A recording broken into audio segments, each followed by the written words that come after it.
आवाज येत आहे सध्या मॅडम ऍज तुमचा? अ बोला. आवाज येतोय? हो हो येत आहे. बोला. मी डॉक्टर सुप्रिया मांगुळकर, सध्या खोपोली इथे ऍज अ मेडिकल ऑफिसर डिपार्टमेंटला कार्यरत आहे. जसं की विभाने आधी सांगितलंच आहे,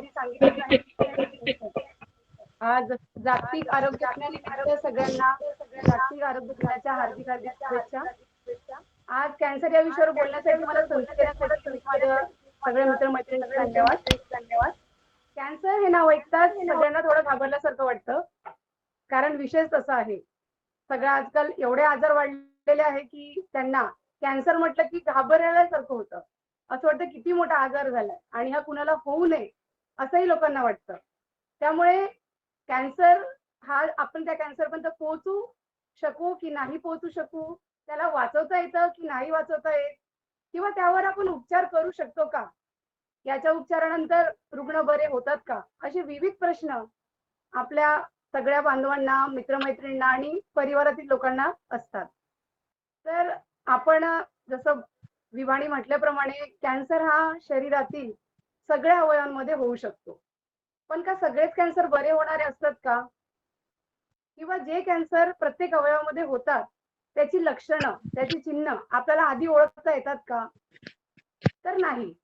सगळ्याच कॅन्सरची लक्षणं आणि त्याचे संकेत आपलं शरीर आपल्याला दाखवत नाही. पण काही कॅन्सर आपण बघतो की असे आहे जे प्रिव्हेंटेबल असतात, म्हणजे जे आधी जर त्याची लक्षणं आपल्याला सापडली तर आपण त्यांना कॅन्सरपर्यंत नेण्यापासून वाचवू शकतो.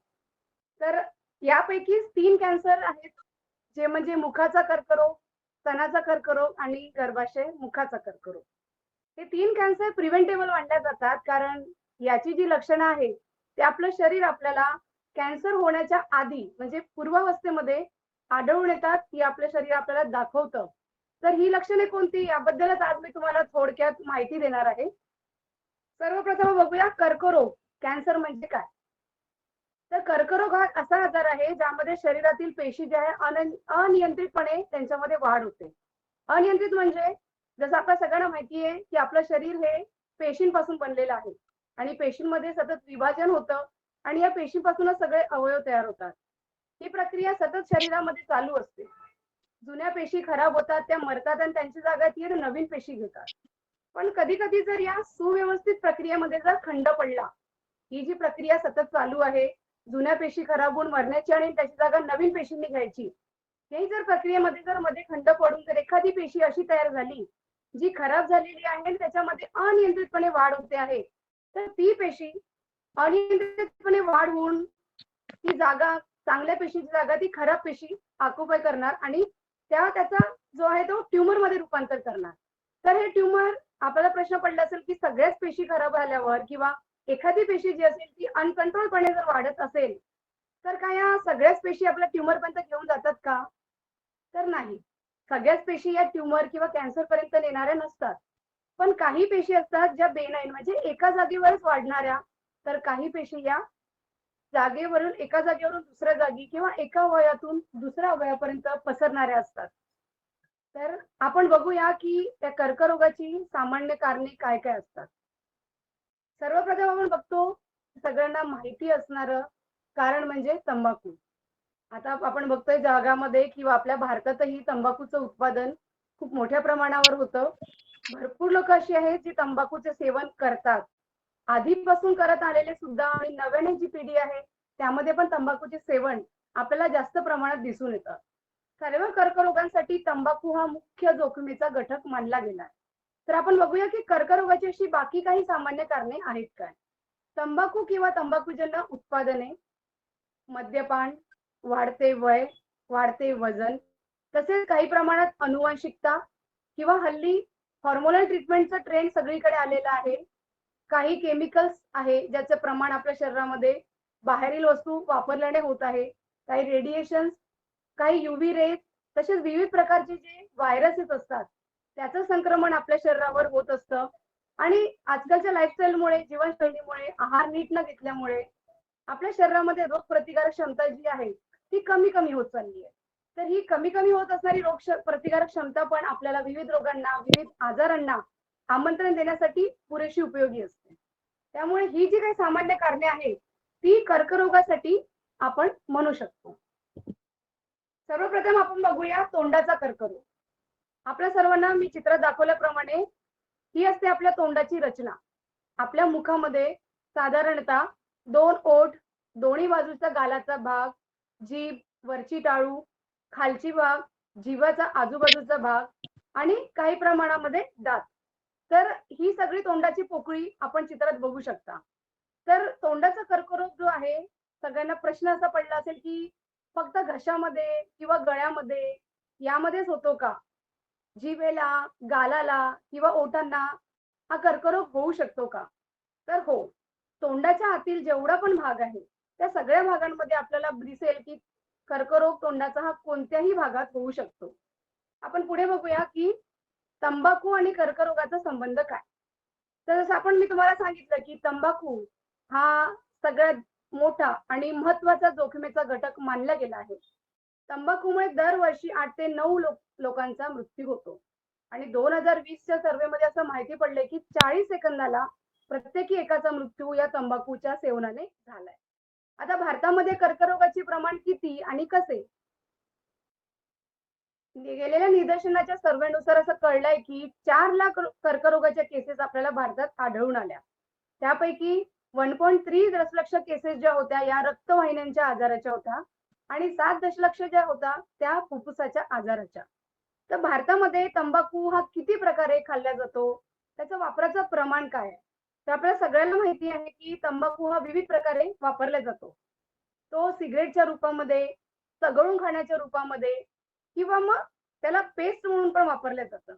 तर आपल्या भारतामध्ये याचे जे प्रमाण आहे ते 20% लोक जी आहेत ती सिगारेटचा वापर करतात, 40% लोक आहेत ते बिडीचा वापर करतात आणि 40% लोक आहेत जी तंबाखू चघळून खातात. तर या चघळून खाणाऱ्या तंबाखूमध्ये काय काय येतं? जसं की पान मसाला, मावा, खैनी, सुपारी आणि असे बरेचसे पदार्थ. जसे की तुम्ही आता स्क्रीनवर बघत असणार तंबाखूयुक्त धूम्रपानाचे पण प्रकार वेगवेगळे आहेत. सिगार, सिगारेट, सुट्टा, हुक्का, चिलम. तसेच चघळून खाण्यामध्ये पान मसाला, खैरी, मावा, सुपारी आणि दाताला लावण्याचा प्रकार म्हणजे भरपूरशा भागामध्ये आपल्याला मशेरी हा प्रकार बघायला मिळतो. काही भागांमध्ये तपकीर लावल्या जाते. तर हे वापरणं योग्य आहे का? असा पण महिलांना प्रश्न असतो. काही जण म्हणतात की तंबाखूमुळे आम्ही दातावर फक्त घासतो आणि धुवून टाकतो. तर यामुळे आम्हाला कर्करोग कसा होणार? पण यामुळे कर्करोग कसा होतो हे तंबाखूच्या वापरणीच्या पद्धतीमुळे आपल्याला कळून येतं. तर तंबाखू किती प्रकारे वापरला जातो याचं प्रमाण पण आपणच ठरवतो. तंबाखू किती वारंवार वापरला जातो, किती वेळासाठी वापरला जातो, कोणत्या प्रकारे वापरला जातो यावरून ठरतं की आपल्याला तोंडातील कोणता कर्करोग होणार आहे. तर आपण पुढे बघूया की तोंडाच्या कर्करोगासाठी मुख्यतः रिस्क फॅक्टर जोखमीचे घटक कोणते आहेत? तंबाखू आणि मद्यपान. फक्त तंबाखू असा घटक आहे का की ज्यामुळे कर्करोग होतो? होतो. पण तंबाखू सोबत जर आपल्याला मद्यपानाची जोड लागली असेल तर या दोघांच्या कॉम्बिनेशनला डेडली कॉम्बिनेशन असं म्हटलं जातं. की नुसता तंबाखू खाणारा व्यक्ती आणि तंबाखू प्लस अल्कोहोल घेणारा व्यक्ती यामध्ये जर कंपॅरिझन केलं तर तंबाखू प्लस अल्कोहोल घेणाऱ्या व्यक्तीमध्ये नुसता तंबाखू खाण्याच्या कंपॅरिझन मध्ये कर्करोगचा धोका जास्त असतो. तसे तोंडाची अस्वच्छता किंवा टोकदार दात, एखादा दात जो असेल तो घासून घासून झिजला असेल किंवा टोकदार झाला असेल त्यामुळे सतत आपल्या गालाला टोचून टोचून जखम झालेली असते किंवा काही लोक जी आहे ती कवळी बसवतात त्या कवळीमुळे पण कधी कधी त्यांना जखम होते. तर अशा प्रकारची कोणतीही जखम किंवा कोणत्याही प्रकारचं व्हायरल इन्फेक्शन HPV असू दे किंवा HIV असू दे, सुपारी, कारण सुपारी पण ही खाताना आपण चावून खातो, तिला तोडताना जोर लागतो आणि तिच्यामध्ये बारीक बारीक टोक असतात. किंवा आहार, आहार हा आता हल्लीकडे आपल्याला पौष्टिक असा आहार राहिलेलाच नाही. तो आहार असा निकृष्ट दर्जाचा आहार पण काही काही लोक घेतात किंवा UV रेज तसेच रेडिएशनच्या आहारी जाणं किंवा काही प्रमाणात जसं मी सांगितलं की अनुवांशिकता. तंबाखू कोणत्याही स्वरूपात वापरून खाल्ला, चघळून खाल्ला किंवा धूम्रपानाच्या रूपात खाल्ला तरी तो कर्करोगासाठी जोखमीचा घटकच आहे. तर तोंडाचा आणि घशाचा कर्करोग त्यासोबतच आपल्याला कळतं की घशासोबतच अन्ननलिका किंवा आतडी किडनी, पोट ह्या सगळ्यांचे कर्करोग हे तंबाखूच्या सेवनामुळे होतात. जेवढे कर्करोगाचे आपण आता आजाराचे पेशंट बघितले आहेत, त्यापैकी 90% लोकांमध्ये आढळलंय की त्यांना तंबाखूची हिस्ट्री होती. कोणत्या ना कोणत्या प्रकारे ते लोक तंबाखूचं सेवन करायचे. आता तंबाखूमध्ये असं काय आहे की ज्यामुळे आपल्याला कर्करोग होऊ शकतो? आता आपल्या सगळ्यांना माहिती असेल जवळपास की तंबाखूमध्ये निकोटीन नावाचा पदार्थ असतो. पण या निकोटीनमुळे कर्करोग होतो का? कारण लोक तर म्हणतील निकोटीन हा तंबाखू मधला पदार्थ सगळ्यात घातक आहे आणि कर्करोग याच्यामुळेच होऊ शकतो. पण नाही, फक्त निकोटीनमुळे तंबाखूच्या निकोटीन या पदार्थामुळे कर्करोग होत नाही. निकोटीन हा असा पदार्थ आहे जो आपल्याला व्यसनाधीन पाडतो. म्हणजे त्याच्यामुळे माणसाला सतत तंबाखू खायची इच्छा होते आणि व्यसन लागते. यामुळे काय होतात की आपला बीपी वाढतो, हृदयाचे ठोके वाढतात. त्यामुळे ब्लड प्रेशरचे पेशंट हल्लीकडे वाढायला लागले किंवा रक्तवाहिन्या ज्या आहेत त्या संकुचित होतात. जेवढं रक्त हृदयापर्यंत पोहोचायला पाहिजे त्या प्रमाणात रक्त हृदयापर्यंत पोहोचत नाही किंवा टाळ फुफ्फुसाचे आतून वावरत असतं. त्याप्रमाणे कार्बन मोनॉक्साईड त्यातनं निघणारा कार्बन मोनॉक्साईड हा आपल्या शरीरामध्ये ऑक्सिजनची जागा घ्यायला लागतो आणि त्यामुळेच आपल्या फुफ्फुसाचे वेगवेगळे आजार जडतात. आता आपण जो टोबॅको आपण बघितला स्मोकिंग याच्यामध्ये, त्यामध्ये हे जे मी बाजूला स्क्रीनवर एक लिस्ट शेअर केलेली आहे, तर हे सगळे पदार्थ जे आहे त्याचे पण कंटेंट आपल्याला कळेल की याच्या सोबत सुद्धा टोबॅकोचा वापर होतो. आता तोंडाचा कर्करोग आपल्याला शरीरामध्ये काही लक्षणं आढळतात का?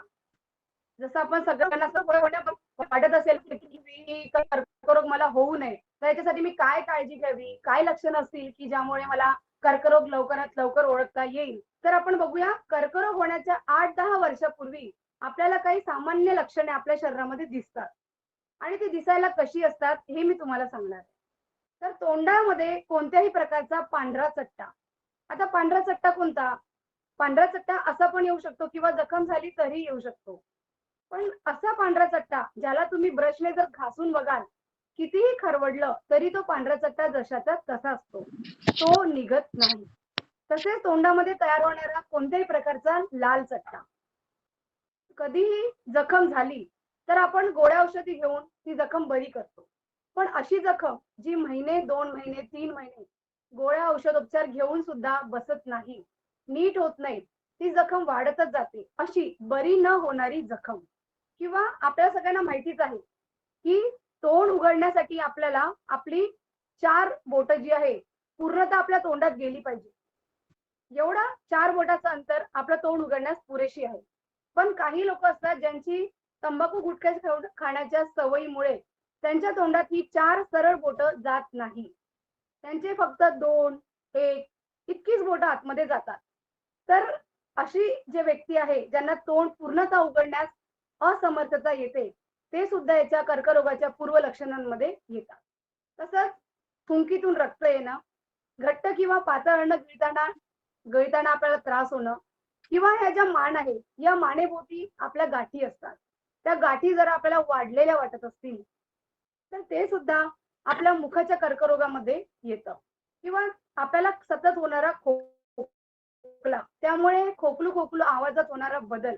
तुम्ही म्हणाल की आपला आवाज बसला की आपला आवाज वेगळा येतो किंवा खोकला 8 दिवस 15 दिवस अलीकडे आपल्याला बघायला मिळतो. पण 2 आठवड्यापेक्षा जास्त जर खोकला असेल, 2 महिने जर तो खोकला चालत असेल आणि कालांतराने जर त्यामुळे आपला आवाज बदलला असेल, तर ते सुद्धा कर्करोगाच्या पूर्व लक्षणामध्ये मानलं जातं. जसं चित्रात दाखवल्याप्रमाणे तुम्ही बघितलं असेल की पांढरा चट्टा, लाल चट्टा किंवा तोंडात बरी न होणारी जखम किंवा महिलेचं तोंड बघताय तुम्ही, ते तोंड पूर्ण 4 बोटं जाईल इतकं उघडलेलं नाही आहे. किंवा स्मोकिंग जे करतात त्या लोकांमध्ये वरच्या टाळूला आपल्याला ब्लॅक कलर किंवा अशी जखम झाल्यासारखी दिसते, हे सुद्धा कर्करोगाच्या पूर्व लक्षणांमध्ये येतं. पुढे आपण बघूया की या तंबाखूचे हानिकारक परिणाम फक्त कर्करोगाच्या स्वरूपातच मिळतात का? तर नाही. कर्करोग या तंबाखूचा परिणाम आपल्या संपूर्ण शरीरावर होतो. जसं की प्रजनन संस्थेवर झाल्यास पुरुषांमध्ये नपुंसकता किंवा स्त्रियांमध्ये वंध्यत्व येण्याचे प्रमाण वाढले. गर्भावस्थामध्ये असताना जर स्त्रीने तंबाखूचं वारंवार सेवन केलं तर तिच्या गर्भाची वाढ नीट होत नाही, अचानक गर्भपात होतो, वेळेआधी प्रसूती, किंवा गर्भमृत्यू सुद्धा होऊ शकतो. तसे डोळ्यांवर सुद्धा या तंबाखूचा वाईट परिणाम होतो आणि लोकांमध्ये लवकर मोतीबिंदू होण्याचे प्रमाण वाढतात. तर आपण याचे निदान कसे लावणार, याची तपासणी कशी करायची? आपण याची तपासणी 2 प्रकारे करू शकतो. एक तर आपण स्वतः आरशामध्ये बघून आपल्या तोंडाची स्वपरीक्षण करू शकतो किंवा जर वैद्याकडे, डॉक्टरकडे गेल्यास ते एका लाकडी स्टिकने तुमच्या तोंडातील टॉर्चच्या प्रकाशाने तुमच्या तोंडातील संपूर्ण पोकळी तपासून कुठेही आधी सांगितलेली लक्षणं आढळतात का?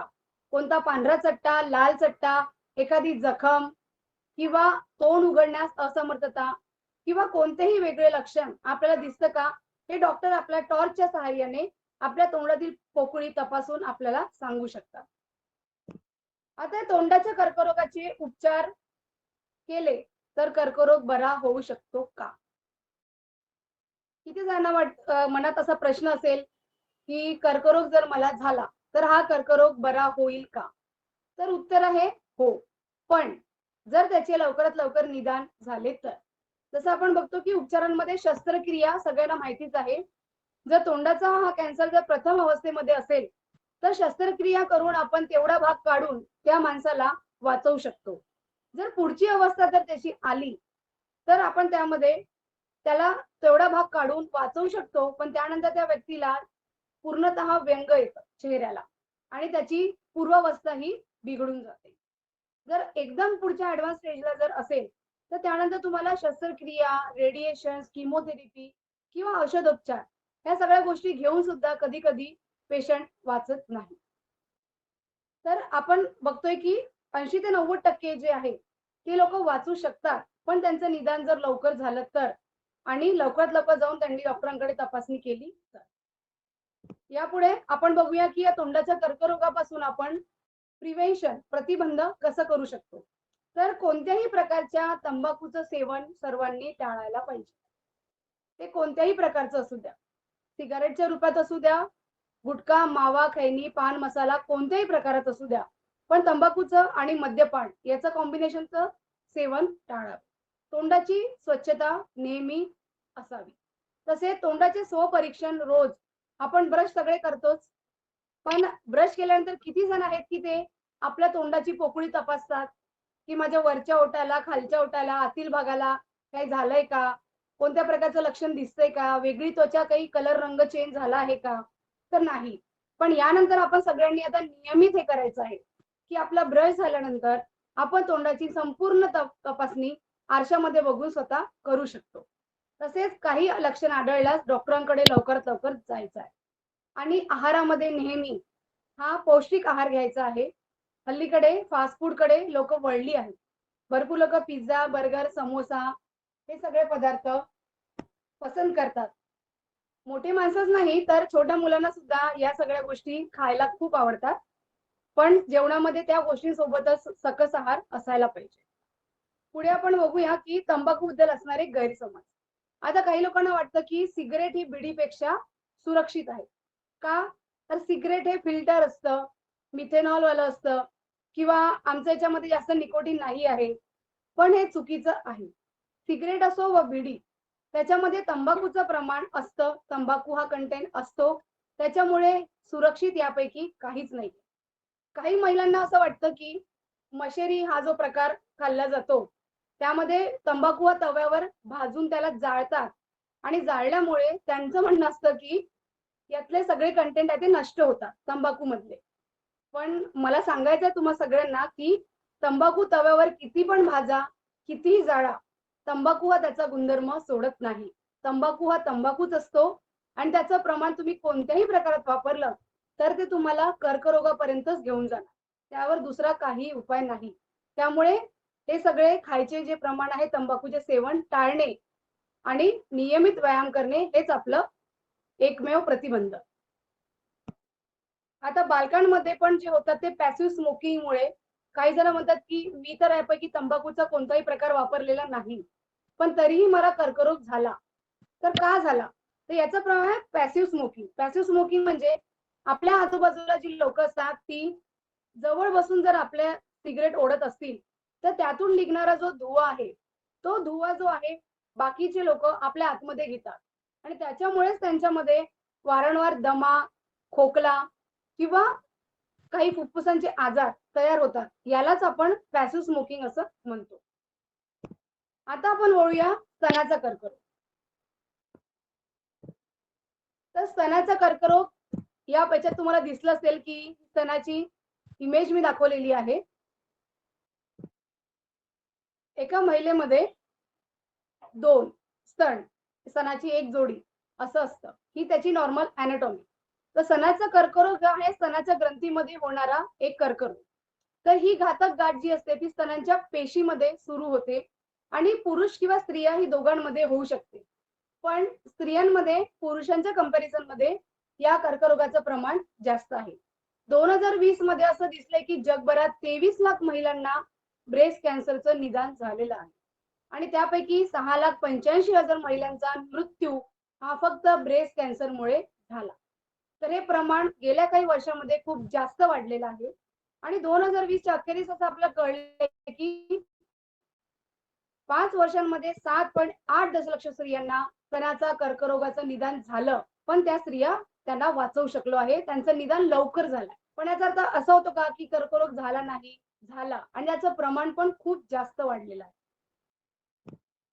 आता आपण बघूया की हा रोग जो आहे तो महिलांमध्ये सगळ्यात जास्त आढळणारा कर्करोग आहे आणि एखाद्या महिलेच्या जीवनकाळामध्ये 9 पैकी एकीला तरी हा कर्करोग होण्याचा धोका असतो. आता कर्करोग कोणत्या वयात होतो? तर सांगितलं की 35 ते 40 वयामध्ये हा कर्करोग होण्याचा धोका जास्तीत जास्त असतो. तर आपण बघूया की स्तन कर्करोगाचे काय कारण आहे, कोणती धोक्याची घटक आहे ज्यामुळे हा स्तनाचा कर्करोग इतका वाढतो. तर यामध्ये येतं लवकर मासिक पाळी येणे, उशिरा रजोनिवृत्तीचे वय, उशिरा गर्भधारणा होणे, कधीही स्तनपान न करणे, तोंडावाटे घेणाऱ्या गर्भनिरोधक औषधींचा वापर, पॅरिटी म्हणजे वंध्यत्व, तंबाखूजन्य पदार्थ व त्यासोबतच मद्यपान, लठ्ठपणा आणि अनुवंशिकता. आपण सगळ्यांना ही कारणं माहितीच आहे की अलीकडे पाळी येण्याचं वय जे आहे ते 12 वर्षापेक्षा कमी झालेलं आहे किंवा रजोनिवृत्तीचं वय हे 50 वर्षापर्यंत पण आता वाढत गेलेलं आहे. काही स्त्रियांना आता उशिरा गर्भधारणा होते कारण उशिरा लग्न होतात आणि काही जणांना मूल होत नाही, वंध्यत्व येतं, त्यामुळे त्यांनी कधी स्तनपान केलंच नसतं. त्यामुळे ही सगळी कारणं जी आहे ही फार महत्वाची आहे आणि यामुळे स्तनाचा कर्करोग हा आता हल्ली वाढत चाललेला आहे. चित्रामध्ये तुम्हाला दिसतंय की अनुवांशिकतेमध्ये कोण येतं? तर आपली आजी, आपली आई, आपली मावशी या आपल्या कौटुंबिक इतिहासामध्ये जर आपल्या परिवारातील महिलेमध्ये कुणामध्ये जर कर्करोग झाला असेल तर आपण त्या कर्करोगासाठी स्तनांची तपासणी करणं आवश्यक आहे. कारण की आधीच्या महिलांना आपल्या पूर्वजांमध्ये जर कुणामध्ये हा रोग असेल तर तो आपल्यामध्ये येण्याचे चान्सेस असतात. तसेच एखाद्या स्त्रीला जर एका स्तनामध्ये कर्करोग झाला असेल आणि तिने तो स्तन पूर्णतः काढून टाकला असेल तर तिला असं वाटतं की मला आता होणार नाही. तर असं नसतं. एका स्तनामध्ये जर कर्करोग झाला असेल आणि तो काढून टाकला असेल तरीही दुसऱ्या स्तनामध्ये कर्करोग होण्याचा धोका हा असतो. त्यामुळे त्या स्त्रीने प्रत्येक वेळी दर 1 वर्षाने 2 वर्षाने डॉक्टरांकडे जाऊन आपल्या स्तनांची तपासणी करणं आवश्यक आहे. आता या स्तनाच्या कारणी कर्करोगाचे संकेत किंवा या स्तनाचे जे काही लक्षण आहे ते दिसतात कशी? कसं ओळखायचं की मला स्तनाचा कर्करोग झाला आहे का किंवा ही त्याचं पूर्वलक्षण आहे का? तर यामध्ये येतो स्तनाच्या आकारात बदल, स्तनाग्र आत खेचले जाणे, स्तनामध्ये एखादी न हलणारी किंवा न दुखणारी गाठ, काखेत किंवा मानेजवळील भागेमध्ये सूज, स्तनाच्या त्वचेवर खळी पडणे, स्तनाग्रातून रक्त मिश्रित हिरवट स्राव येणे किंवा स्तनाची त्वचा जी आहे ती संत्र्याच्या सालीप्रमाणे दिसणे, स्तनाच्या त्वचेवर लालसरपणा होणे आणि एखादी जखम जी वारंवार होते आणि बरी होत नाही तर हे स्तनाच्या कर्करोगाचं पूर्वलक्षण असू शकतं. यात आपण बघू शकता चित्राद्वारे स्तनाच्या आकारात बदल झालेला आहे. स्तनामध्ये न दुखणारी न हलणारी गाठ, काखेत किंवा मानेजवळील भागेत सूज, स्तनातून रक्तमिश्रित हिरवट पांढरा किंवा दुधाप्रमाणे एखादा स्राव येणं, तसेच स्तनाची त्वचा जी आहे ती लालसर किंवा संत्र्याच्या सालीप्रमाणे दिसणे किंवा त्वचेवर एखादी जखम जी वारंवार होत राहणे आणि ती लवकर बरी न होणे. ही सगळी लक्षणं जी आहेत ती स्तनाच्या कर्करोगाकडे नेणारी असतात.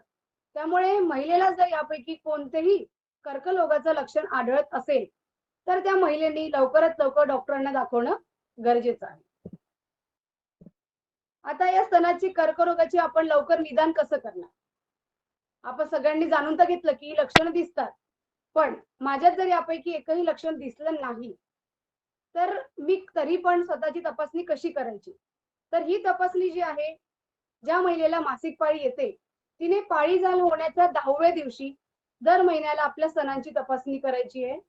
ज्या महिलांची मासिक पाळी गेलेली आहे, त्या महिलेने महिन्यातला 1 दिवस ठरवायचा आहे. महिन्यातल्या प्रत्येक त्याच दिवसाला तिने आपल्या स्तनांची तपासणी करून घ्यायची आहे. तसेच डॉक्टरांकडे जाऊन वयाच्या 30 वर्षीनंतर प्रत्येक महिलेने एकदा तरी स्तनांची तपासणी करायला पाहिजे. आता ही स्तनांची तपासणी आहे ती 2 प्रकारे होते. एक म्हणजे स्वतः स्तनांची तपासणी करणे किंवा मग दुसरं डॉक्टरांकडे जाऊन डॉक्टरांच्या मदतीने आपल्या स्तनांची तपासणी करणे.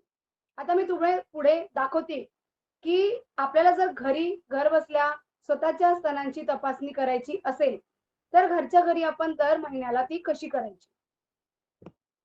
तर याच्या 5 पायऱ्या आहेत. तुम्हाला चित्रात दिसतंय, की जो हिरव्या कलरचा भाग रंगवलेला आहे, तेवढ्या भागाची तपासणी प्रत्येक महिलेने घरच्या घरी करायची आहे. आणि दुसऱ्या चित्रात तुम्हाला 3 बोटं दिसतायत. पिंक कलरने त्याचा हे केलेलं आहे, दाखवलेलं आहे. तर या बोटांचा हे एवढाच भाग, एवढ्या भागाने फक्त आपल्याला आपल्या स्तनांची तपासणी करायची आहे. आणि काय बघायचं आहे लक्षण, की त्वचेमध्ये काही बदल झालाय का? किंवा आपली त्वचा लालसर दिसते का? काही जाडपणा जाणवतोय का? एखादी गाठ आपल्याला लागते का? किंवा आपले स्तनाग्र जे बाहेरच्या बाजूला ओढलेले असतात, ते आतमध्ये गेलेत का? किंवा स्तनांचा दोन्ही प्रकारच्या आकारामध्ये काही बदल दिसतोय का? तर कशी करायची हे मी तुम्हाला आता शिकवते पुढे. सर्वप्रथम महिलेने एका बंद खोलीमध्ये आरशासमोर दोन्ही हात कमरेवर ठेवून उभं राहायचंय. जसं या महिलेला दाखवलेलं आहे चित्रात त्या प्रकारे. त्यानंतर तिने आपले दोन्ही हात मागे डोक्याच्या मागे घ्यायचे आहे आणि थोडं पुढे बघून झुकून बघायचं आहे, की दोन्ही स्तनांचा आकार हा सारखा दिसतोय का? किंवा स्तनांमध्ये कोणत्याही प्रकारचा बदल झालेला दिसतोय का? आता उजव्या हाताने डाव्या स्तनांची आणि डाव्या हाताने उजव्या स्तनांची तपासणी करायची. जसं तिसऱ्या चित्रात आपल्याला दिसतंय, की महिलेने एक हात आहे तो डोक्याच्या पाठीमागे ठेवलाय आणि एका हाताने तिने स्तनांची तपासणी करायला घेतलीये. तर त्याच्या बाजूला जे चित्र आहे त्याच्यामध्ये दिसतंय, की सर्क्युलर मोशनमध्ये जी 3 बोटं आपण सांगितली होती, त्या 3 बोटांच्या सहाय्याने तिने गोल-गोल फिरवत क्लॉकवाईज आणि अँटी क्लॉकवाईज तसं तिने 2 वेळा बाहेरील भागेकडून आतमधील भागेपर्यंत असं 3च बोटांनी बोट न उचलता आपल्याला ती तपासणी करायची आहे. तसेच त्यानंतर चौथा येतो, ती तपासणी झाल्यावर आपल्या स्तनांना जे आहे ती वरच्या बाजूला ओढून बघायचं आहे. त्यातून कोणत्याही प्रकारचा स्त्राव, द्रव पदार्थ बाहेर येतोय का ते तपासायचं आहे. आता ही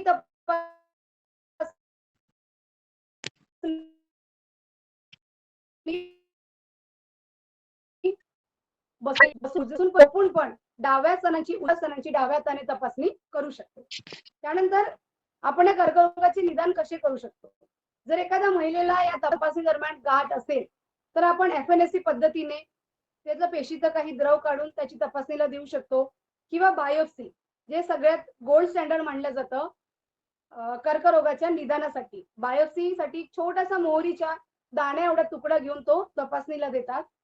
तसेच याच्यामध्ये जर काही आढळल्यास बायोप्सीमध्ये जर आढळले की कर्करोग झाला आहे, तर त्यासाठी कर्करोगाच्या विविध उपचार पद्धती आहे. शस्त्रक्रिया आहे, रेडिएशन आहे, किमोथेरपी आहे. या सगळ्या प्रक्रियेद्वारे महिलेला लवकरात लवकर वाचवल्या जाऊ शकतं. जसं पूर्वावस्थेमध्ये जर लवकरात लवकर तिला गाठ दिसली, तर आपण तिला वाचवण्यामध्ये बिलकुल सक्सेस असतो. 80 ते 90% महिलांना जर लवकरात लवकर ती गाठ मिळाली असेल, तर तेवढा भाग काढून किंवा आपण त्या महिलेचा तेवढ्या भागाच्या गाठीची तपासणी करून आपण त्या महिलेला कर्करोगापासून वाचवू शकतो. जर त्याच्या पुढची स्टेज असेल, ज्यामध्ये की तिने 1/3 भाग जर कर्करोगाने वेढलेला असेल, तर ते स्तन पूर्णतः काढून घेतले जाते आणि त्याच्याही ऍडव्हान्स स्टेजमध्ये मग महिलेला आपण बाकी उपचार पद्धती देऊ शकतो, पण तिच्या वाचण्याचे चान्सेस जे आहे ते तेवढेच कमी होतात. आता स्तनाच्या कर्करोगाचा प्रतिबंध काय? तर सगळ्यात पहिले तर आपण सगळ्या महिलांनी स्वतःकडे लक्ष दिलं पाहिजे. स्वतःच्या आहारामध्ये सगळे पदार्थ समाविष्ट असले पाहिजे. 20 वर्षानंतर प्रथम मूल आणि त्याच्यामध्ये योग्य अंतराने 30 वर्ष वयाच्या आधी दुसरे मूल व्हायला पाहिजे. प्रत्येक मुलाला किमान 1 वर्षापर्यंत तरी स्तनपान करणं अनिवार्य आहे. तसेच अनुवांशिकता आपल्या जर फॅमिली हिस्ट्रीमध्ये जर महिलेला कोणत्या कर्करोग झाला असेल, तर आपल्याला माहिती जर असेल त्या बाबतीची, तर आपण स्वतः जाऊन डॉक्टरांकडे आपल्या स्तनांची तपासणी करायला पाहिजे. तसेच दर महिन्याला मी सांगितल्याप्रमाणे स्वतःच्या स्तनांची तपासणी स्वतः घरी करून घ्यायची आहे आणि दरवर्षी डॉक्टरांकडे एकदा तरी जाऊन तपासणी करून घ्यायची आहे. आता आपण बघूया की तिसरा मोस्ट कॉमन जो कॅन्सर आढळतो तो आहे गर्भाशय मुखाचा. गर्भाशय मुखाचं चित्र मी तुम्हाला दाखवलेलं आहे स्क्रीनवर. त्यामध्ये गर्भाशय नलिका, योनी मार्ग आणि त्याच्या आतमध्ये आपल्याला गर्भाशय मुख दिसतंय. तर या गर्भाशय मुखापासूनच या कॅन्सरची सुरुवात होते आणि आपण जी बघणार आहोत ते या गर्भाशय मुखाच्या कॅन्सर बद्दल. तर हा जो आहे महिलांच्या प्रजनन संस्थेमध्ये होणारा कर्करोग आहे आणि महिला या बाबतीत पुढे येऊन बोलत नाही, कुणाकडे जाऊन दाखवत नाही. त्यामुळेच की काय होते की या कॅन्सरचे प्रमाण हल्ली जास्तीत जास्त प्रमाणात आढळून येत आहे. आता 2020 मध्ये जगभरात अंदाजे 6,04,000 महिलांना गर्भाशय ग्रीवेचा कॅन्सर झाला आणि यापैकी 3,42,000 महिला ज्या आहेत त्या या रोगाने मरण पावल्या. त्या का मरण पावल्या? कारण की त्यांना याची लक्षणं, याची कारणं याबद्दल माहिती नव्हती किंवा डॉक्टरांकडे जेव्हा त्या गेला तेव्हा मे बी त्यांची जी स्टेज आहे ती ऍडव्हान्स स्टेजला गेली होती. त्यामुळे त्या महिलांना वाचवण्यात यश आलं नाही. पण जर प्राथमिक अवस्थेमध्ये जर महिला आमच्याकडे येत असेल तर त्या महिलेला वाचवण्यात आम्ही 100% यशस्वी असतो. तर यापैकी आपण बघूया की या गर्भाशय मुखाच्या कर्करोगासाठी कारणे कोणकोणती आहेत. लहान वयात लग्न किंवा यौन संबंध. आपल्या सर्वांना माहिती आहे की 18 वर्ष पूर्ण झाल्यानंतर लग्न व्हायला पाहिजे. पण काही काही भागात असं होतंय की लग्न जे आहे ते मुलींचं 12, 13, 14व्या वर्षी केलं जातं. त्यामुळे त्या सेक्शुअल ऍक्टिव्हिटीला खूप लवकर आहारी पडतात आणि त्याच्यामुळे हा जो कर्करोग आहे गर्भाशयाचा कर्करोग होण्याचा धोका त्यांच्यामध्ये बाकीच्यांच्या तुलनेमध्ये अधिक असतो. पहिले मूल हे 20 वर्षाच्या अगोदर आणि त्यानंतर योग्य अंतर न ठेवता लागोपाठ जर आपण परत गर्भधारणा केली तर अशांमध्ये सुद्धा कर्करोगाचा धोका आहे. आपण बघतोय की एका महिलेला आता जर 5-6 महिन्याचं बाळ झालं असेल तिला लगेच सेकंड प्रेग्नन्सी असते. मूल वर्षाचं होत नाही तर तिला लगेच दुसरा बाळ जन्माला येतो. तर यामध्ये काय होतं की लवकर लग्न किंवा लवकर गर्भधारणा करणे आणि सोबतच कमी अंतराने मुलांना जन्म देणे त्यामुळे त्या गर्भाशयाच्या अवयवाची पुरेशी ती वाढ किंवा पुरेशी ते पोषण न झाल्यामुळे इन्फेक्शन होण्याचा धोका जास्त असतो. एका स्त्रीचा एका पुरुषापेक्षा जास्त पुरुषांसोबत संबंध किंवा एका पुरुषाचा एका स्त्रीपेक्षा अधिक स्त्रियांबरोबर संबंध असला, असुरक्षित यौन संबंध असला तर त्यामध्ये सुद्धा हा इन्फेक्शन होण्याचा धोका जास्त असतो आणि हा कर्करोग होण्याचे प्रमाण जास्त असते. त्याप्रमाणे जननेंद्रियाची अस्वच्छता, तंबाखूचा वापर, मद्यपानाचा वापर आणि एचपीव्ही व्हायरस जो गर्भाशय मुखाच्या कॅन्सरमध्ये एक मुख्य घटक मानला आहे, हा सुद्धा कारणीभूत आहे.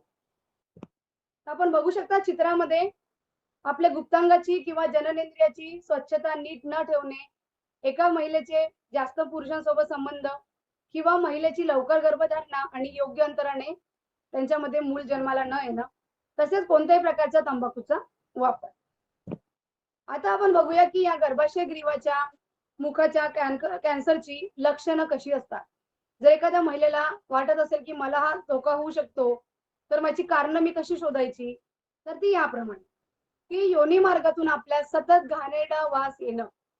आपल्या सगळ्यांना माहितीये की सगळ्यांना व्हाईट डिस्चार्जचा त्रास असतो महिलांना. पण जर त्या व्हाईट डिस्चार्ज मधून जर घाणेरडा वास येत असेल, हा स्राव जर सतत येत असेल तर ते गर्भाशय मुखाच्या कर्करोगाचं एक लक्षण असू शकतं. 2 मासिक पाळीच्या दरम्यान जर स्त्रीला अंगावरून लाल पाणी जात असेल ते सुद्धा गर्भाशय कर्करोगाच्या लक्षणांमध्ये येतं. तसेच यौन संबंधानंतर जर महिलेला रक्तस्राव होत असेल किंवा मासिक पाळी गेल्यानंतरही एखाद्या महिलेला जर दर महिन्याला रक्तस्राव होत असेल, तर ही सगळी जी आहे ती गर्भाशय मुखाच्या कर्करोगाची कारणे आहेत. या सगळ्यांमुळे गर्भाशयाचा कर्करोग होण्याचा धोका जास्तीत जास्त असतो. आता याची तपासणी कशी करायची? तर याची तपासणी आहे आता कॉल्पोस्कोप म्हणून आलेला आहे, ज्यामध्ये महिलेच्या योनी मार्गातून अ, आपण तपासणी करू शकतो. त्यामध्ये चित्रात दाखवल्याप्रमाणे एक स्टिक असते आणि त्याला कापसाचा बोळा लावलेला असतो. त्याद्वारे आपण त्याची तपासणी करतो. तर याच्यासाठी पॅप टेस्ट दिलेली आहे, एचपीव्ही डीएनए टेस्ट दिलेली आहे, व्हीआयव्ही टेस्ट दिलेली आहे किंवा बायोप्सी. यापैकी जर आपल्याला कोणते पण जर आधी सांगितलेले लक्षण जर आढळत असेल आणि आपण जाऊन जर स्क्रीनिंग करत असणार, तर त्याच्यामध्ये आपल्याला काही आढळल्यास आपण या सगळ्या तपासण्याद्वारे कर्करोग झाला आहे की कर्करोगाचं पूर्वलक्षण आहे का, याची तपासणी आपण करून घेऊ शकतो. त्यानंतर गर्भाशय कर्करोगाच्या पहिल्या अवस्थेत असेल तर आपण रेडिएशनद्वारा तिथले सेल्स जे आहेत कॅन्सरचे, त्यांना आपण मारून आपण ते ठीक करू शकतो. तसेच जर जास्त प्रमाणात वाढलं असेल तर हल्ली बघताय की गर्भाशय काढल्याचे प्रमाण आपल्याला जास्त दिसून येतात. लोक गर्भाशय पिशवी काढतात, तर ते सुद्धा एक आहे. किंवा वेगवेगळ्या प्रकारची किमोथेरपी आणि वेगवेगळ्या प्रकारचे औषधोपचार याने सुद्धा गर्भाशय मुखाचा कर्करोग आपण बरा करू शकतो. प्राथमिक अवस्थेमध्ये गर्भाशय मुखाला जे पांढऱ्या कलरचा चट्टा शोधतात, तो जर दिसला असेल तर त्याच्या विविध पद्धती आहे, जसं की थर्मल एब्लेशन किंवा क्रायोथेरपी वगैरे, जे स्क्रीन अँड ट्रीट म्हणजे त्या जागी दिसल्यावर जर आपल्याला आढळते की इथे या महिलेमध्ये पूर्वलक्षण दिसत आहे, तर तेव्हाच्या तेव्हा ट्रीट करून सुद्धा आपण तिथले सेल्स आपण मारून त्या महिलेला कर्करोगाच्या प्रोग्रेसिव्ह स्टेजला जाण्यापासून वाचवू शकतो. आता प्रतिबंध आपण कसा करणार? तर किमान 2 वर्षातून एकदा तरी महिलेने याची नियमित तपासणी डॉक्टरांकडे जाऊन करणं आवश्यक आहे. 18 वर्ष पूर्ण व्हायच्या आधी लैंगिक संबंध टाळायचे आहे. गर्भधारणा ही 20 वर्षानंतर व्हायला पाहिजे. प्रसूती पण 20 वर्षानंतरच व्हायला पाहिजे. 2 मुलांमध्ये किमान 3 वर्षाचं अंतर असायलाच पाहिजे. जननेंद्रियांची आपली योग्य ती स्वच्छता प्रत्येकाने ठेवायला पाहिजे. तसेच तंबाखूचा कोणत्याही प्रकारचा वापर करणे एकदम प्रतिबंध लावून घ्यायचा आहे, की कोणत्याही प्रकारचा वापर करायचाच नाही आहे.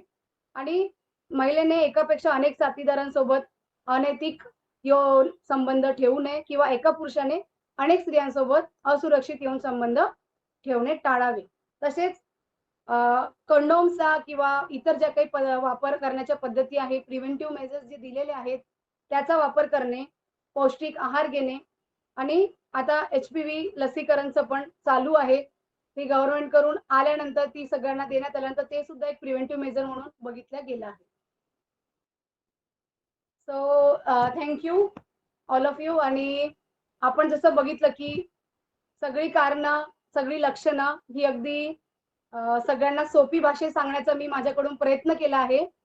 तुम्ही सगळ्यांनी ते ऐकून घेतला. कुणाचे काही प्रश्न असतील तर तुम्ही मला विचारू शकता. आपण नक्कीच त्याचं निराकरण करूया. Thank so much.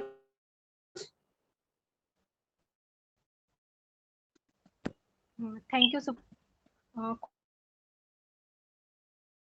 पुंडली आहे. तर या दरम्यान आपल्याला आणि काही याविषयी प्रश्न असतील तर खाली आपल्याला मेसेज बॉक्समध्ये टाकायचे आहे. ते मी डॉक्टर सुप्रिया यांना आपण विचारूया आणि त्या आपल्या समस्येचं निराकरण करतील. तर लवकरात लवकर आपला प्रश्न मेसेज बॉक्समध्ये टाकावे अशी मी सगळ्यांना विनंती करते.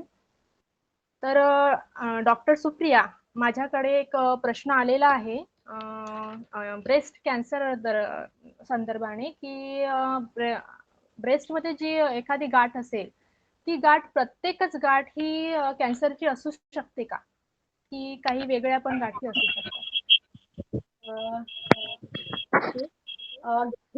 चांगला प्रत्येकच गाठ तर स्तनामध्ये होणारी प्रत्येक गाठी कॅन्सरची नसते. काही गाठी ज्या असतात त्या बेनाईन किंवा ज्यांना आपण म्हणतो फायब्रोडिनोमा म्हणजे फक्त पेशींची गाठ असते. काही मध्ये मास अशी गाठ असते किंवा सिस्टिक म्हणजे पाणीदार गाठी असतात.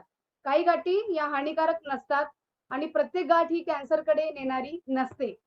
त्यामुळे जेव्हापर्यंत आपण त्याचं योग्य ते निदान करत नाही किंवा FNAC द्वारे किंवा USG मॅमोग्राफीद्वारे आपण त्या तपासण्या करून घेत नाही, त्याशिवाय आपण सांगू शकत नाही की ती गाठ कॅन्सरचीच आहे. पण इतकं मात्र नक्की आहे की प्रत्येक गाठ ही कॅन्सरची नसते. काही गाठी ह्या नॉन कॅन्सरस सुद्धा असतात.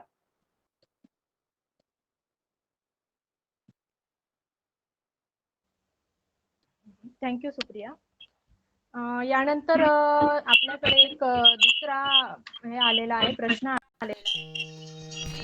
HPV वॅक्सिनेशन हे काय असते आणि याविषयी काही म्हणजे याचं शेड्यूल काय आहे? HPV वॅक्सिन बद्दल सांगायचं झालं तर हे घेतलेलं नाही आहे. हे सध्या प्रोसेसमध्ये आहे. HPV व्हायरस जो आहे हा एक मुख्य घटक मानला आहे कॅन्सर, गर्भाशय मुखाचा कॅन्सर होण्यामागे. पण लसीकरणाच्या दृष्टीने बघता फक्त हा एकच घटक आहे का? जसं मी तुम्हाला आता सांगितलं माहितीद्वारे की हा जो रिस्क फॅक्टर्स आहे त्यामध्ये याच्या व्यतिरिक्त पण आणखी काही रिस्क फॅक्टर सांगितलेले आहे. त्यांना जर प्रिव्हेंट केलं तर HPV व्हायरसची फक्त वॅक्सिन चान्सेस जास्त असते का? याचं उत्तर त्यांना आपण जो घटक वापरतो त्यामध्ये मटेरियल हा कोणत्या प्रकारचा आहे, किती काळापर्यंत वापरलेला आहे, कोणत्या वातावरणात वापरलेला आहे.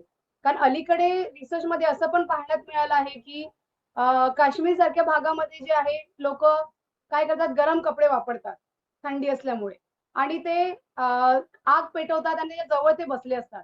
त्यामुळे ती गरमपणा आणि आतमधल्या कपड्यांची गरमपणा या दोन्हींचं जर कॉम्बिनेशन बघितलं तर आतमध्ये जे कपडे महिलेला किंवा पुरुषांना जे पण घालत असतील, ह्युमिडिटी आणि टेम्परेचर वाढल्यामुळे सुद्धा त्या स्किनला अफेक्ट करू शकतं.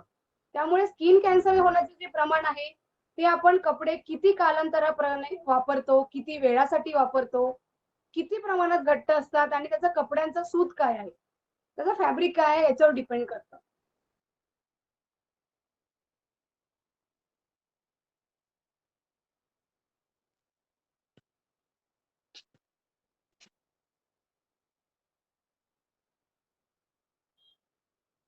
तुमचा आवाज येत नाहीये विभा.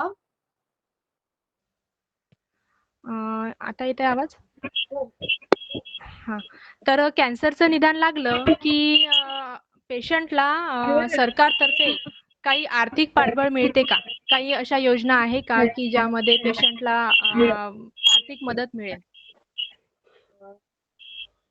छान प्रश्न विचारला. कॅन्सर झाल्यावर सगळ्यांच्या डोक्यात पहिला विषय येत असेल तर या आजारावर खर्च खूप होणार, मी तो खर्च करू शकेल का?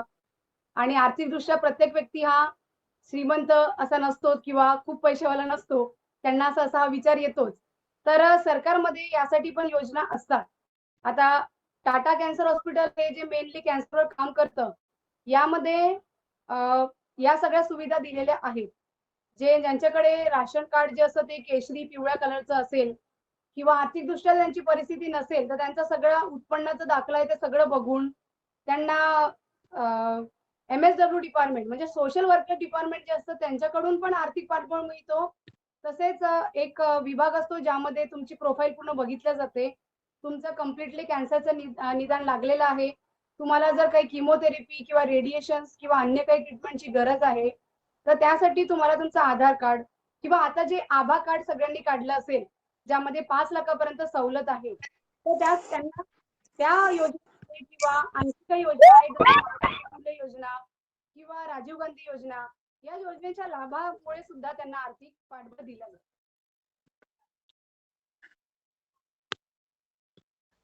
थँक्यू सुप्रिया. यानंतरचा आपल्याकडे प्रश्न आहे की सिस्ट आणि कार्सिनोमा यामधील फरक काय आहे? What is the difference between cyst and carcinoma? एक पाण्यासारखी गाठ असते, ती लागतानाच आपल्याला जो आहे ती नरम अशी लागतं. पण कार्सिनोमाची जी गाठ असते ती कडक असते, एका जागेवरची असते, न हलणारी असते आणि न दुखणारी असते. पण सिस्ट मध्ये बघाल तर आजूबाजूच्या भागाला तुम्हाला थोडं पेन जाणवणार किंवा दुखणार.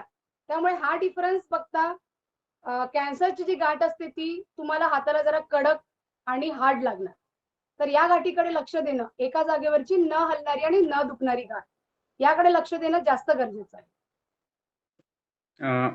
एक प्रश्न आला आहे सुप्रिया. हॅलो.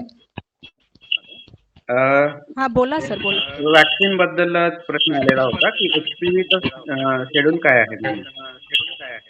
तर आजकाल एक हे सुरू आहे, गव्हर्नमेंट हॉस्पिटलमध्ये ड्राईव्ह सुरू आहे. गार्डेसिल 9 नावाची वॅक्सिन दिलेली जात आहे HPVची, आणि तिचं शेड्यूल असं आहे 15 ते 45 वयाच्या स्त्रियांना किंवा पॅरामेडिकल मेडिकल स्टाफला ते अवेलेबल करून दिला जात आहे. तर 3 डोसेस असतात त्याचे. एक 0 डोस म्हणजे पहिला डोस, दुसरा डोस 1 ते 2 महिन्यानंतर आणि थर्ड डोस त्याच्या 6 महिन्यानंतर. तर असा 3 डोसेस नुसार दिला जात आहे. नागपूरमध्ये पण गव्हर्नमेंट हॉस्पिटल्समध्ये तिथल्या स्टाफना वॅक्सिन अवेलेबल केलेली आहे गार्डेसिल 9 नावाची. तर सध्या इंडियामध्ये, भारतात आणि महाराष्ट्रात स्पेसिफिकली ही ड्राईव्ह सुरू आहे हॉस्पिटलच्या स्टाफसाठी. आणि बाहेर प्रायव्हेटमध्ये पण आपण ती वॅक्सिन घेऊ शकतो. ज्यांना जो कोणी इच्छुक आहे तर त्यांच्यासाठी ती म्हणजे विकत घेऊन लावावी लागते, जर प्रिव्हेंटिव्ह म्हणून लावायची असेल तर.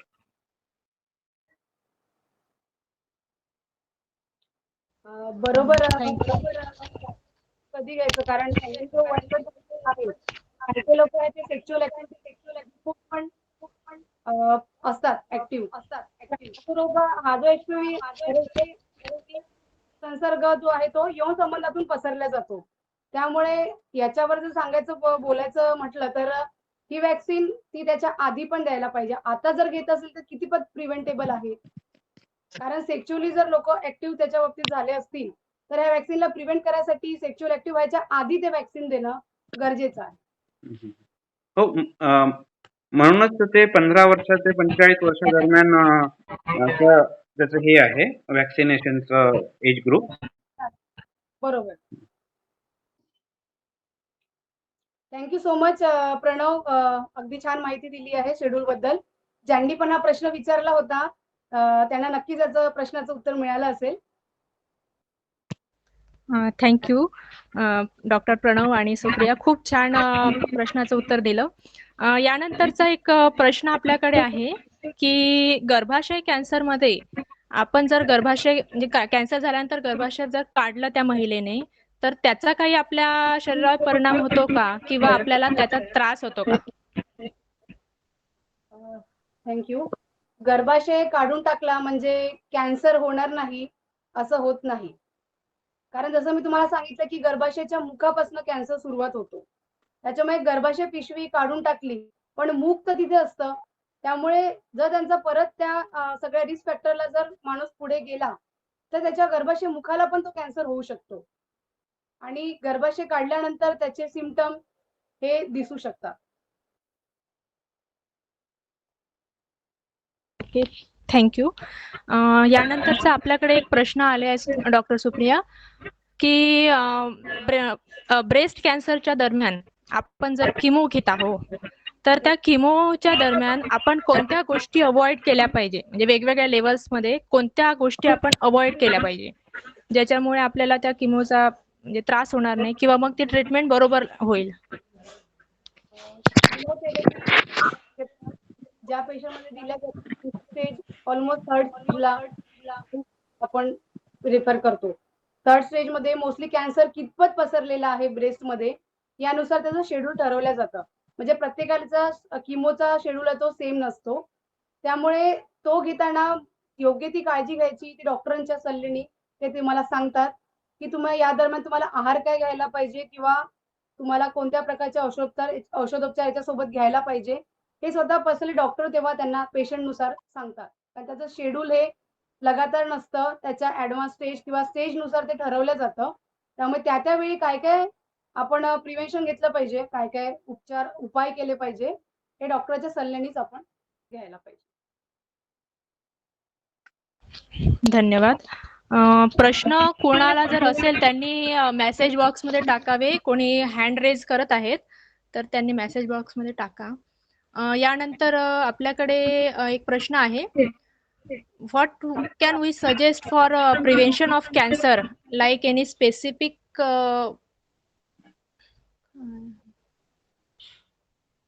Diet or lifestyle? हा, जर आता आजकाल जी हॅलो लाईफस्टाईल हॅलो आहे. Hello hello. हा बोला. आजकाल जी लाईफस्टाईल आहे ती फार फास्ट आहे, म्हणजे आपण फास्ट फूडकडे जास्त वळलेलं आहे. हॅलो कृपया कृपया आपले माईक म्यूट करावे. मी प्रश्न हॅलो घेत आहे एक एक.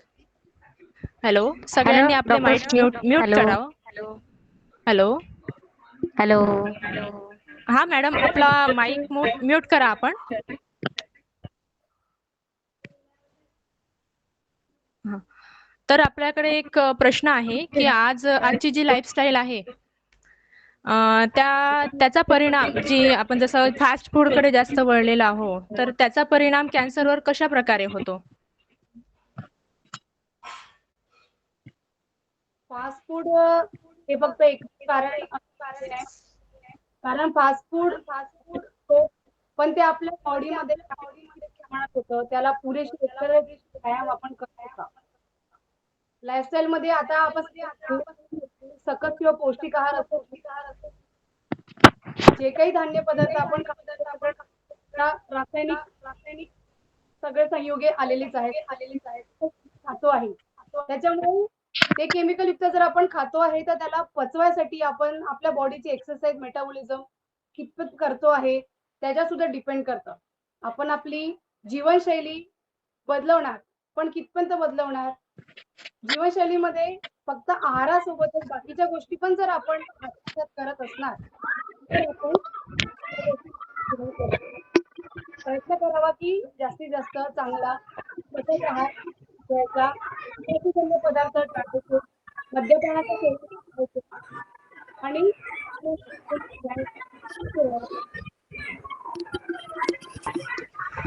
कृपया आपले माईक सगळ्यांनी म्यूट ठेवावे. मॅडमचा आवाज नाही येत आहे आपल्यापर्यंत. कुणाचा तरी माईक सुरू आहे. कृपया सर्वांनी आपले माईक म्यूट करावे. हा, डॉक्टर सुप्रिया, आपण कंटिन्यू करा. तर जसं म्हणते की तुम्ही डाएट आपण काय फॉलो करायला पाहिजे, तर प्रत्येकाची जी आहे बॉडीची नीड ही वेगवेगळी असते. त्यामुळे प्रत्येकाने किती आहार घ्यायचा हे प्रत्येकाच्या शरीर प्रकृतीनुसार ठरवलं जातं. तर माझं असं म्हणणं आहे की प्रत्येकाने प्रयत्न करावा की आजकाल फास्ट फूड आणि हे सगळं आपल्या जीवनशैलीचाच भाग झाला आहे, पण जेवढ्या प्रमाणात करता येईल तेवढं कमी करावं. त्याच्या रिप्लेसमेंट मध्ये आपण फ्रुट्स, व्हेजिटेबल्स आणि ग्रीन व्हेजिटेबल्सचा जास्तीत जास्त उपयोग करावा. जेवढे तंबाखूजन्य पदार्थ आहे, मद्यपान आहे किंवा हानिकारक पदार्थ आहे ते शक्यतो टाळावे. आपण जीवनशैलीमध्ये याच्यापेक्षा जास्त बदलाव काही करू शकत नाही, कारण हे सगळा आपल्या जीवनशैलीचा भाग झालाच आहे आता. पण प्रयत्न करावे की नियमित व्यायाम हा आपल्या जीवनशैलीत नक्कीच ठेवावा सगळ्यांनी. यानंतरचा प्रश्न आहे डॉक्टर सुप्रिया आपल्याकडे, की ब्रेस्ट फिडिंग म्हणजे बाळाला दूध पाजणे ब्रेस्ट कॅन्सरच्या दरम्यान बरोबर आहे का? म्हणजे आपण देऊ शकतो का बाळाला दूध ब्रेस्ट कॅन्सरच्या दरम्यान? त्या दरम्यान, कारण ते कॅन्सर कोणत्या प्रकारचा आहे ब्रेस्टचा याच्यावर डिपेंड करतं. कारण डक्टल कॅन्सर मध्ये आपल्याला दूध जे डक्ट्स मधनच येतं, जे मिल्क डक्ट्स असतात, आणि त्या महिलेला जर डक्टल कॅन्सर जर झाला असेल तर त्यातनं येणारं दूध आपण ते ब्रेस्ट फिडिंगला नाही करू शकत. आणि असंही त्या महिलेमध्ये जे विविध उपचार चालू असतात त्यांचा सगळ्यांचा दुधामध्ये प्रमाण येणारच, केमिकल्स किंवा औषधोपचार किंवा किमोथेरपी ते घेणार, त्याचा आपल्या कोणत्याही ब्रेस्ट फिडिंग मध्ये जर ती करत असेल तर ते करणं योग्य नाही, तिने करायला नाही पाहिजे. Thank you doctor Supriya. तर यानंतर आपल्याकडे पुन्हा एक प्रश्न आला आहे की आपण केमोथेरपी सोबत जर आयुर्वेदिक ट्रीटमेंट घेतली तर आपल्याला त्रास कमी होतो का? आपल्याला त्याचा फायदा जास्त होईल का? फायदा जास्त होईल का यापेक्षा एका लाईनची ट्रीटमेंट जर तुम्ही कम्प्लिटली करत असाल तर ते बेनिफिशियल असेल. हा, आयुर्वेदिक मध्ये तुम्हाला जर घ्यायचीच असेल ट्रीटमेंट, तुम्ही सपोर्टिव्ह ट्रीटमेंट तुम्ही घेऊ शकता. पण जर तुमची एका लाईनचं किमोथेरपी किंवा रेडिएशन या ट्रीटमेंट चालू असतील तर त्या कम्प्लीट तुम्हाला शेड्यूल किंवा ते करणं गरजेचं आहे. ते केल्यानंतर ॲज अ सपोर्टिव्ह ट्रीटमेंट म्हणून तुम्ही नंतर आयुर्वेदिकवर शिफ्ट होऊ शकता. त्यासाठी तुम्ही तो ट्रीटमेंटचा लाभ घेऊ शकता. तर म्हणजे आयुर्वेदिक किंवा ही जी केमोथेरपी ट्रीटमेंट आहे यापैकी आपल्याला कोणती ट्रीटमेंट बेस्ट राहील? कोणती ट्रीटमेंट बेस्ट राहील म्हणण्यापेक्षा चा रोग कुठपर्यंत पोहोचतो त्याच्यावर डिपेंड. प्रथम अवस्था असेल तर ते आपण डायरेक्टली मी किमो किंवा रेडिएशनवर येत.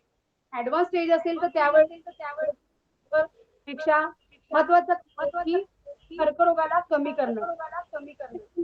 ॲलोपॅथीची ट्रीटमेंट घेऊन रोग जो आहे तो नष्ट करणं आणि त्यानंतर मग तुम्हाला जी सपोर्ट पण ती स्टेज कोणती आहे याच्यावर कोणती घ्यायला पाहिजे. हं. एक पुढील प्रश्न आहे की माझी एज मला वाटतं की हॅलो? हॅलो आपल्याला थोडेसे क्वेश्चन्स ना लिमिटेड घ्यावे लागेल कारण की वेळेची मर्यादा आहे आपल्याकडे. ओके, ठीक.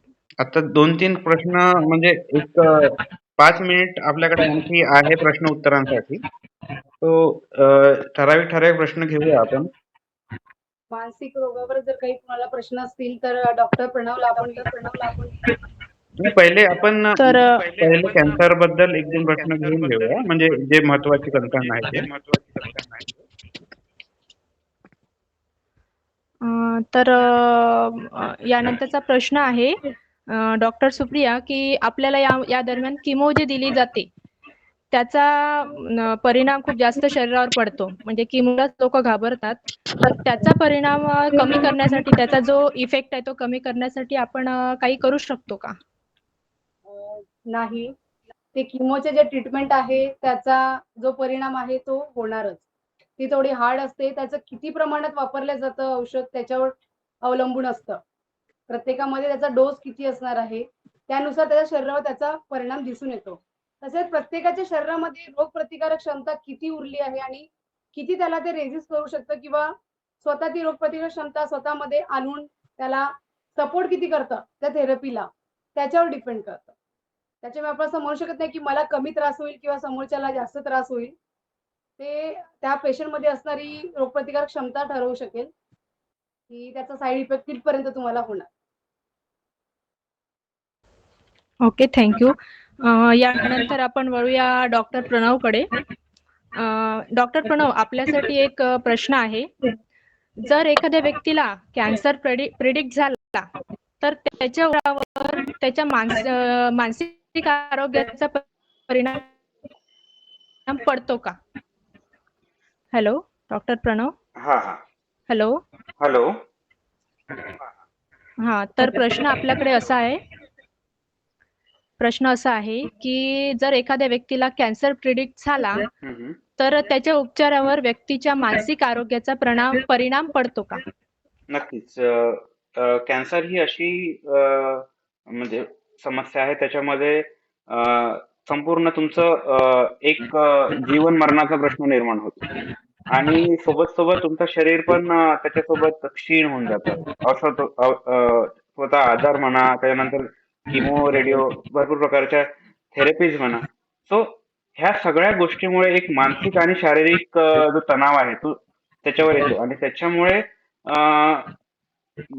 मनुष्य डिप्रेशन मध्ये जाऊ शकतो. त्याला अँझायटी म्हणजे घबराटचा त्रास होऊ शकतो. तर कॅन्सर मध्ये भरपूर लोकांना अशा प्रकारे मानसिक समस्यांना सामोरे जावं लागतं. तर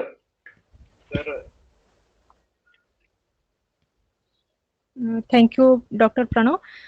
यानंतरचा आपला प्रश्न आहे की आपण जर किमोच्या दरम्यान जर आपण आनंदी राहिलो तर त्याचा परिणाम कशा प्रकारे पडतो किमो घेण्यावर किंवा ट्रीटमेंटवर? एकदम सकारात्मक प्रभाव पडतो.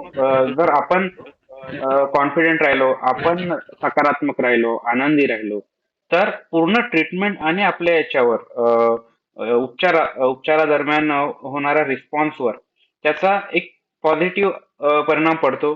का? डायरेक्ट आणि इनडायरेक्ट हा दोन्ही प्रकारे त्याचा परिणाम पडतो. डायरेक्टली म्हणजे आपण एक रोगप्रतिकारक शक्ती जी आहे ती वाढते आणि इनडायरेक्टली आपलं मन जे आहे ते आनंदी राहतं. कुठल्याही गोष्टीचा प्रतिकूल परिस्थितीचा आपण पॉझिटिव्ह विचाराने त्याला लवकर मात करता येतं. सो नक्कीच आपण पॉझिटिव्ह जितका राहण्याचा प्रयत्न केला तितका फायदा आपला त्या ट्रीटमेंटमध्ये होतो. म्हणजेच पॉझिटिव्हिटी खूप आवश्यक आहे. हो, तर त्यालाच नवीन यानंतरचा भाषेत रेझिलियन्स डॉक्टर म्हणतात. यानंतरचा प्रश्न आहे की अशा परिस्थितीत मानसिक आरोग्य चांगले ठेवण्याकरिता आपण काय काय करायला पाहिजे? अशा परिस्थितीत मानसिक आरोग्य चांगले ठेवायचे असल्यास जसं प्रिव्हेंटिव्ह मेजर्स मध्ये डॉक्टर सुप्रिया यांनी सांगितलं की सकस आहार, व्यायाम, योगा आणि हेल्थ आपली कशी व्यवस्थित ठेवता येईल. त्यामुळे आपलं मानसिक आरोग्य एकदम आनंदी आणि पॉझिटिव्ह राहील असं आपल्याला करता येईल. Okay doctor. एक प्रश्न पुन्हा आलेला आहे की HPV वॅक्सिन बद्दल आपण आपल्याला माहिती दिलेलीच आहे, पण तरीही मला वाटते हे लेट जॉईन झालेले असतील.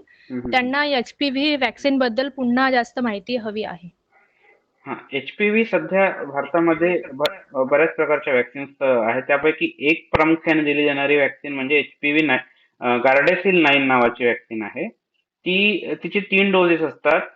एक 0 म्हणजे फर्स्ट डोस आपण घेतो, त्यानंतर 1 ते 2 महिन्यानंतर दुसरा डोस असतो आणि 6 महिन्यानंतर तिसरा डोस असतो. असे 3 डोसेस मध्ये ती वॅक्सिनेशन त्याचं कम्प्लीट होतं आणि 15 ते 45 वयोगटामध्ये हे कधीही आणि कोणालाही वॅक्सिन घेता येतं. गव्हर्नमेंट हॉस्पिटल्समध्ये जसं आता आमच्या हॉस्पिटल ESIS मध्ये गव्हर्नमेंट तर्फे प्रत्येक स्टाफला, फिमेल स्टाफला दिलं जातं.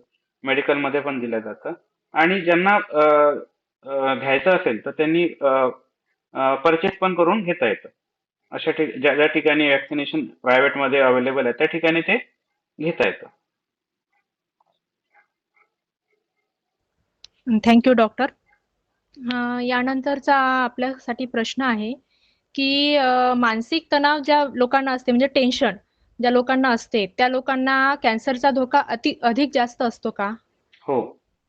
मानसिक तणाव असला तर कोणत्याही आजाराचा धोका जास्तच असतो. कारण मानसिक आजारामध्ये काय होतं, स्ट्रेस हार्मोन जो कॉर्टिसॉल नावाचा हार्मोन आपल्या शरीरात तो वाढतो आणि त्या हार्मोन्समुळे काय होतं, आपली रोगप्रतिकारक शक्ती कमी होऊन जातं आणि त्या रोग प्रतिकारशक्ती जर कमी झाली आणि आपले जे दैनंदिन जीवनामध्ये काही लाईफस्टाईल हे आहे म्हणजे लाईफस्टाईल आपलं चुकीच्या पद्धतीचं आहे. जसं लठ्ठपणा, जंक फूड, व्यायाम न करणे, झोप आणि व्यसन ह्या गोष्टी सोबत जोडीला असतील तर कॅन्सर होण्याचं प्रमाण वाढून जातं. Thank you doctor. आता मला असं वाटते बहुतेक जणांच्या प्रश्नांची उत्तरे आपण दिलेली आहे आणि आपल्याला चांगली माहिती इथे भेटलेली आहे. यानंतर प्रश्न तर आपल्याला इथे दिसत नाही आहे. तर आपण आता या कार्यक्रमाच्या शेवटाकडे वळूया. आभार प्रदर्शन. हा, यानंतर आपल्याच बॅचचे श्री लीलेश्वर हे आपले या कार्यक्रमाचे आभार प्रदर्शन करतील अशी मी त्यांना विनंती करते.